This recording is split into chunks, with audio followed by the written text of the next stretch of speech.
कि अब जब एक जंगल में किसी समांतवादियों के द्वारा आग लगा दिया जाता है, एक जंगल में किसी जमींदार ठेकेदारों के द्वारा आग लगा दिया जाता है और वह जंगल आग की झोंके में झुलस रही थी।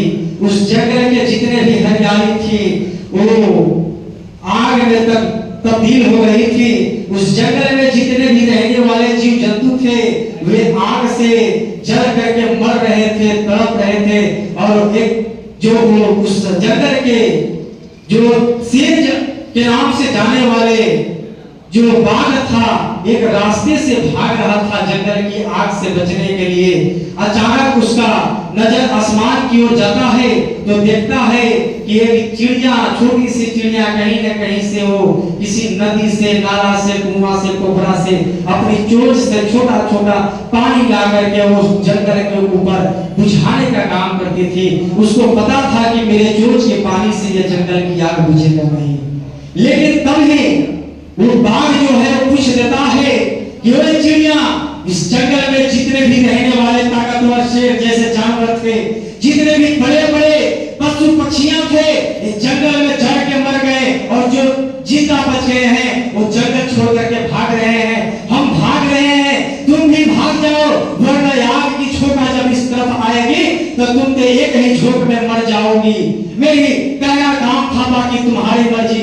लेकिन जवाब में वह चिड़िया की तरफ से आवाज निकलती है, वे मानिए बाघ महोदय जी, आपकी जो शरीर है वो दिखाने के लिए है, आपकी जो ताकत है वो छोटे, अपने से छोटे जानवरों के ऊपर प्रहार करने के लिए वो ताकत है, और जो इतनी बड़ी जो शरीर दिखाते हैं वो छोटे जानवरों को ऊपर प्रहार करने के लिए है। हमारी ये दायित्व बनती है कि इसी जंगल में हमारे पूर्वजों का जन्म हुआ था, हमारी दायित्व बनती है कि इसी जंगल में हमारी जन्म हुई थी। और आज जंगल भयावह आग की ये छेड़ रही है, आग से जल रही है, तो हमारी दायित्व बनता है कि कहीं न कहीं से हम पानी ला करके जंगल के ऊपर हम बुझाने का काम करेंगे।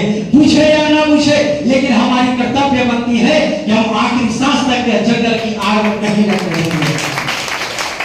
वह जो चिड़िया है बंधुओं, लगातार लंबे समय तक अपने चोंच से पानी लाती रही, गिराती रही।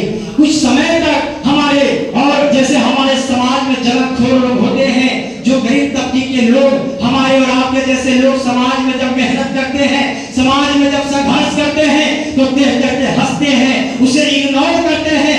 उसी तरह से उस चिड़िया को इग्नोर किया उस समाज के लोग, उस चिड़िया का मजाक उड़ाया उस समाज के लोग। लेकिन अंततः वह चिड़िया के साथ देने के लिए कदम मिला करके 2-4 चिड़िया आती है।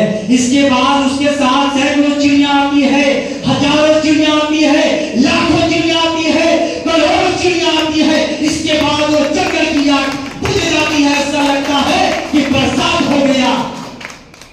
मेरे बंधुओं, मेरे दोस्तों, मेरे कहने का तात्पर्य है कि जब इस समाज में भारत की जमीन पे आजादी के बावजूद भी समाजवादियों के द्वारा हमारे मां बहनों के ऊपर क्रूरता के साथ सजा दिया जाता था, अत्याचार किया जाता था, बलात्कार किया जाता था, शोषण किया जाता था, तो उस समय हमारे समाज के लोग भी खुलमखुली के साथ यही अत्याचार किया है। और इन्होंने लंबे समय एक डाकू के रूप में जंगल की घाटी में अपनी ताकत को दिखाते रही और समाज को बताती रही कि गरीब को बेटी हो सकती है लेकिन जलील की बेटी नहीं हो सकती है। और अपने ताकत पूर्वक लड़ती रही, लड़ाई लड़ती रही, और क्रूरता के साथ जिस तरह से शुरू के साथ किया गया था, बेसमानतियों को एक साथ में 22 ठाकुरों को खड़ा करके ये हत्या कर देती है। मेरी मानना है ये हत्या नहीं, ये असुरों का वध की है, इस संहार की है।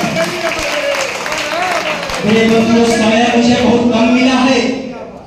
हम यही चाहते हैं कि आगामी आने वाले 2.5 से 3 महीनों के बाद झारखंड में एक लोकतंत्र के बहुत ही बड़ी त्योहार मनने वाली है, बहुत ही बड़ी त्योहार आने वाली है, और वह त्योहार के नाम है विधानसभा की चुनाव। बंधुओं, हमारा कहना है कि हमारे जो लोग हैं वो चंद पैसों के लिए बिक जाते हैं, बड़े जातियों के साथ जाकर के साथ घाट में घूमने फिरने लगते हैं, बड़े